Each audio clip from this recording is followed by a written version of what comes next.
I'm Primal Piggy. Thank you for joining me for another BDSM United podcast. Quoting Jack Granella in his book Partners in Power, he says most outsiders to leather, and in this case BDSM, S&M, make the faulty assumption that our subculture is highly structured, regimented, and generally extreme in its practices. To the uninformed, we're all strict, sadistic masters, groveling, masochistic slaves, or raunchy, insatiable pigs. The truth of the matter, though, is that the number of those who fit in any of the above categories is minimal. Most leather folk, most BDSM people are rather gentle people simply intent on a good time and some kind of sexual outlet. A bell curve of our community would show that the vast majority of us are rather versatile seekers who use kink to enhance but not regulate our relationships. The majority of players are just that, players, and consider themselves as tops or bottoms. And many of those who do so are in fact versatile over the course of time. That's not to say that some aren't exclusively top or bottom. It simply means that given the right circumstances, most leather folk will opt for a good time rather than no time at all.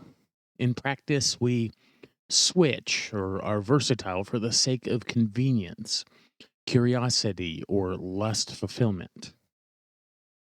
Historically, roles were more clearly defined in the 1950s. Many of our gay leather forefathers, for instance, believed that everyone started as a bottom and earned their leather. Pro-doms wouldn't be expected to switch, again, setting a precedent for clear role-playing. The relativity of the late 20th century has done much to smash such stereotypes. The titles top and bottom obviously refer to the positions two people have in relation to one another, as in the missionary position of sexual intercourse, where the fucker is on top and the fucky is on the bottom. Today, I wanted to talk about that, how the majority of people are tops and bottoms. Most people in the BDSM culture at large are not in actual power exchange relationships. Many are just in relationships with people, but they're not BDSM relationships. Most people are just role playing. The vast majority of people that use our terminology of dominant and submissive are role playing dominant and submissive. And really why that is just we have a lack of other types of role plays or roles for role playing to use. Most of the time people don't like to use the title of top or bottom. It just doesn't sound as exciting in a role play to say I'm the top and you're the bottom and I'm topping and you're bottoming. It just doesn't sound as neat as it would or hot or sexy as it is to say I'm role playing as the dominant and you're role playing as the submissive. So I get it. I mean, I get that uh, that happens, but it happens when it happens, sorry, it's rather confusing. My statement is always this: I wish that people who were role playing, tops and bottoms who were role playing, would pick some other type of roles to play because they're being confusing and they're oftentimes they themselves are confused. They think they have a connection to dominants and submissives, but in actuality, they're just LARPing. They're doing a live action role play. They're not a knight in shining armor. They're not a an archery wielding maven. They're not any of those things. They're not a magician or not a lord, a lord king. They're just larping. As those people are larping those fantasy positions, BDSM for a lot of tops and bottoms is just as fantasy filled.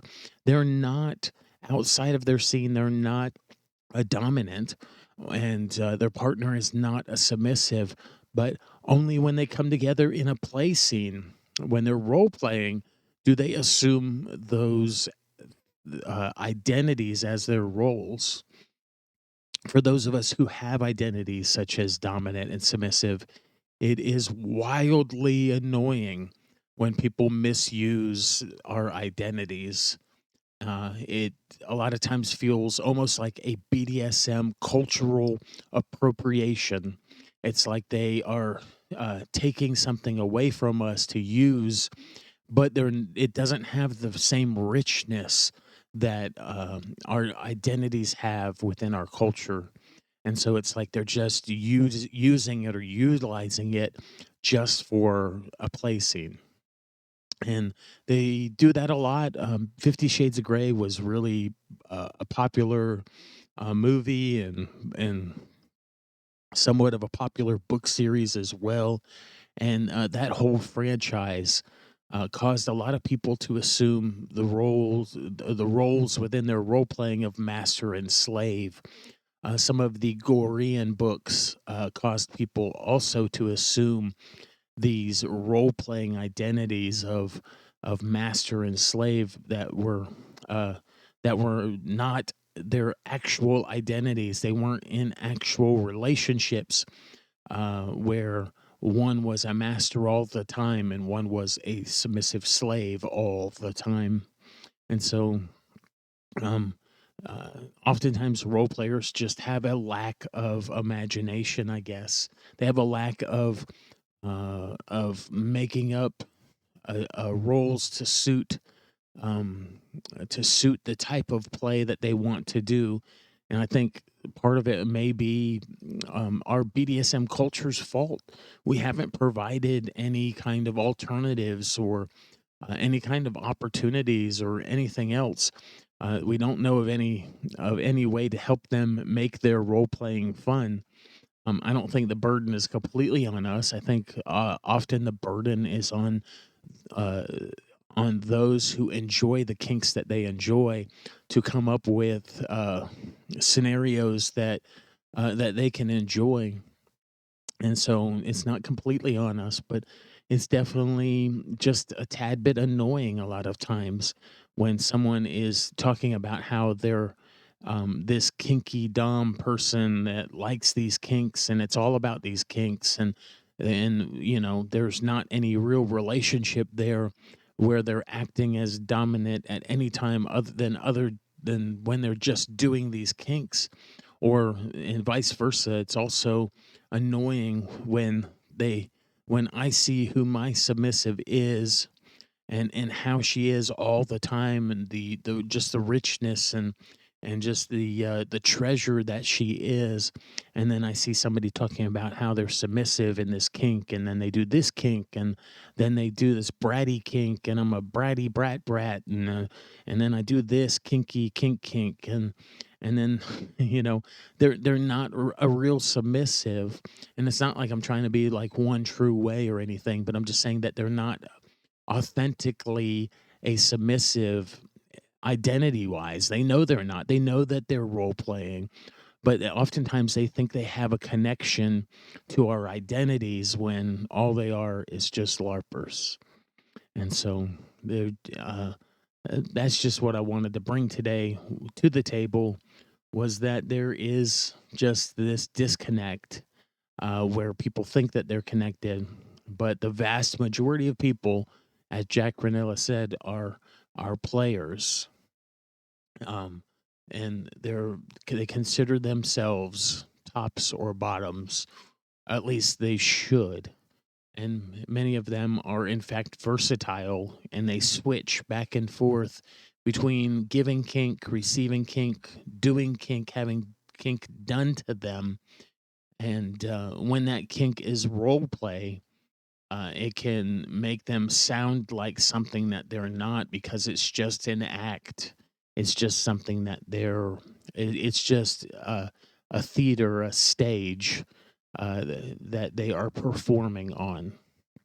And so, definitely something just to consider. Uh, if you're into the kink of role playing, more power to you. I think it's awesome that you have a kink that you enjoy. Just wish that you could come up with a more imaginative roles to play instead of borrowing our BDSM identities of master slave, daddy girl, dom sub, daddy little, daddy boy, those different identities that we have within our BDSM culture.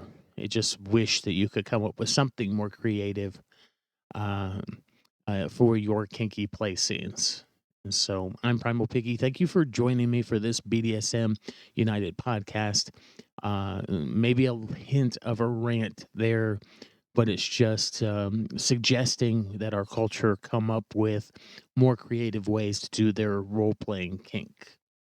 Or role playing kinks. You can find all of our resources at www.bdsmunited.com. Let me know what you come up with. If you have different role plays that you enjoy, leave us a comment on your favorite platform telling us what those are. Connect with us on FetLife and tell us which role plays that you've created. So that we can maybe share those, and maybe you have the next great idea. That would be awesome. It'd be awesome for our community if you had um, a resolution to this appropriation that is happening. It has been a joy speaking with you today, and I'll talk with you again soon.